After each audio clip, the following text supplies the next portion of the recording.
Hey everyone, welcome to another edition of Writing Tips. So this week what we're going to work on is developing your ethos, Now, your ethos is the ethical appeal that you're presenting in your paper or in your essay.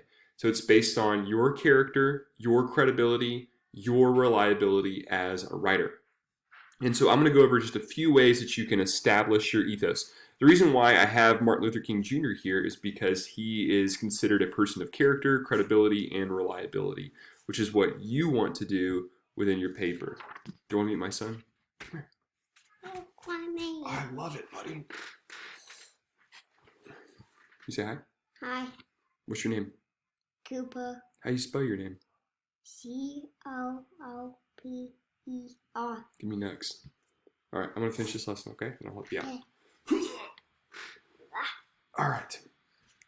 Okay, so the first thing you can do to build your ethos is to use only credible, reliable sources to build your argument and cite those sources properly. So sometimes when I ask my students to use credible and reliable sources of information, I get sources from like some guy's TikTok video or a video that someone posted on Twitter of just some random person ranting about a topic. That's not considered a reliable source of information. Wikipedia is generally not considered a source that you want to cite. I love Wikipedia. It's a great place to start because it gives you all sorts of links that you can go to that usually are good links. But the site itself, try steering clear of it as a source to cite. Okay? So here's a good image if you're trying to determine if a source is good or bad. If it has .gov or .edu at the end of the site, that means that it's going to be a government site or an educational site, which generally means that it's going to be a good source of information. Is it an online journal or educational magazine? Those are also great sources of information. Is it a well-known and credible news source? So lots of people, especially on social media, will post sources from news, and you'll look at it and be like, oh, www.liberalstink.com or www.republicansareidiots.com. Okay, I hope I don't have to say this, but neither of those is a good source of information, right? So if you don't recognize the news source, you should probably steer clear from it. Make sense? Same with magazines, newspapers. If you don't recognize what you're looking at, find something else. Check the dates. Make sure that they're recent. If they're super, super old, even if they're like a decade old, see if you can find more recent and relevant information on the topic. Investigate the author. Just Google the person that wrote it. They should be an expert. Are they credentialed? Do they have a degree in that field? Do they have a job in that field? Or is it just some dad whining on his computer at home? Okay? Are the sources listed? Are these people making tons of claims and yet have no sources? This is the thing that frustrates me most about social media right now, is that people make all sorts of radical, crazy claims that kind of spin off into conspiracies and yet give zero sources. They'll just give an image and say, look, see right here, this is a political figure that's punching a puppy. That's a weird example. Are there sources? Who's saying this? If it's real, you're probably going to see this all over news sources. Okay? Okay, the next thing you can do is respect the reader by stating the opposing position accurately, right? So lots of times in our debates, you'll say things like, or you'll hear things. I'm not going to say that you're going to say these things. You'll hear things like, Republicans don't care about immigrants. They hate them all. Or you'll hear something like, Democrats just want to open the border and let in all the immigrants. Things like that. And while there is like a nugget of truth in criticisms from that, just slow down and hold on a second and ask yourself, how would someone from a particular issue frame their own issue, right? Obviously, a Republican would not say, we hate all immigrants. And obviously, a Democrat would say, let's let everyone in without giving them any type of background check or hearing their story at all, right? Like that's not a thing that people would say. So you want to try to frame particular issues in the way that someone who with an opposing viewpoint would frame it. So for example, some scholars and researchers claim that there are negative impacts of technology on a child's developing mind. According to one research study, scholars claim that moderate evidence also suggests that early exposure to purely entertainment content and media, violence in particular, is negatively associated with cognitive skills and academic achievement. Although there is validity to the present argument, this theory excludes educationally driven programming, some of which is specifically designed to educate children beyond what they might experience by age-appropriate schooling alone. There is incredible value in formal education in the public school system.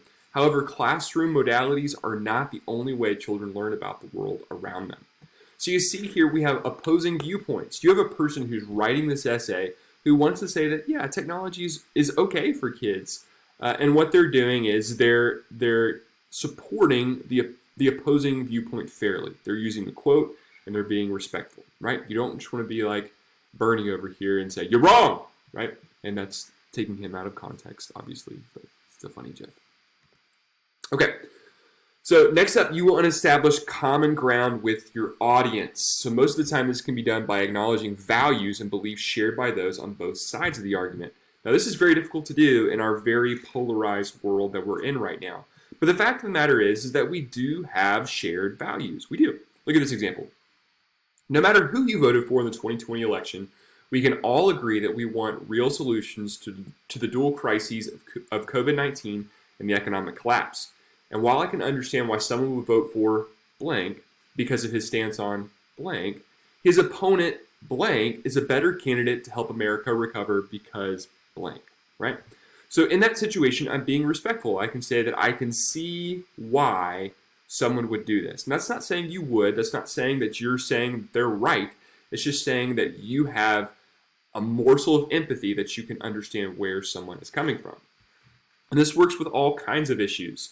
So if you're thinking about something like something super controversial, even something like kneeling for the flag and Colin Kaepernick, if you think about that type of debate, I can think of someone who is against Colin Kaepernick and other NFL players or really sports players in general kneeling during the national anthem. They might say something like, this ignores the price that our veterans have paid. It's unpatriotic, right? And if you're trying to convince that particular person that you should kneel, or at least that Colin Kaepernick and other athletes are within their rights for kneeling for the national anthem, you might argue with those values instead of saying, well, there's police brutality that's happening and this is grounded in a sense of racism. While that person might be, they might want to use that particular argument, that's not going to persuade the opposing viewpoint because their issue is more about patriotism and respect. So instead, the person who is in support of Kaepernick and other athletes kneeling can use the values of their opponent to be more persuasive. They can say something like, well, people that have fought for our country have done it in mind with the ability to enable us to have particular freedoms that other countries don't have. So while even though we might not agree with Colin Kaepernick or other athletes kneeling, they're simply exercising their right afforded to them by veterans. So in a sense, it's an incredibly patriotic thing to do because they're using their rights to effect change peacefully, right? So it might not move the needle in a sense, but it's much more persuasive than arguing your own particular values if they don't agree with your audience, okay? All right, next up, there's Oprah, she's saying that's interesting. So next up, if appropriate for the assignment, disclose why you're interested in this topic or what personal experiences you have had with the topic. And this connects you to the topic in a way that can be really powerful. So look at this paragraph. It's completely made up for the record. I'll admit that an essay on underwater basket weaving may sound a bit stale. But when I was a little boy living on the outskirts of the lost city of Atlantis, the only way I could survive in a one-room shack with my 30 siblings was the basket weaving business my parents built with their own hands. This little-known industry is the reason why I'm here today. And yes, that's completely ridiculous and absurd, but it connects me to my assignment and it affords me more ethos because I am an authority on the topic at hand. So if you can connect your topic and your essay and your discussion board, whatever it is, to your own personal experience, do it because it lends you more credibility as a writer. Okay, next up, organize your argument in a logical, easy-to-flow manner. You can use a simple pattern such as chronological order, so what came first, what came next, third, fourth, fifth, so on and so forth. Most general to most detailed, so give me the big idea and narrow it down, or vice versa. All the things, all the ways you can organize it, I mean, they're limitless, as long as you're thinking about how am I organizing this argument. Okay. And y'all, last one. I know I'm the English teacher here, and I know stuff like this is like boring. Please proofread your argument. Please proofread it. There is nothing that hurts your argument more than when I start reading it and I'm seeing just tons and tons of grammar errors, sentences that don't make sense, mispunctuation, things that I know that you know how to fix. So please, before you submit something, please read it over. If you're still prone to grammatical errors, even after you read it over once or twice, like me, oh, I'm the worst.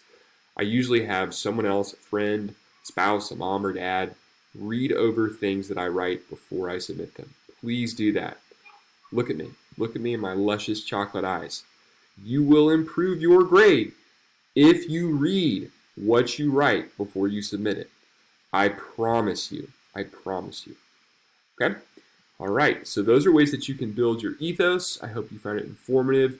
Keep those practices in mind as you're writing for your assignment this week, and I will see you soon.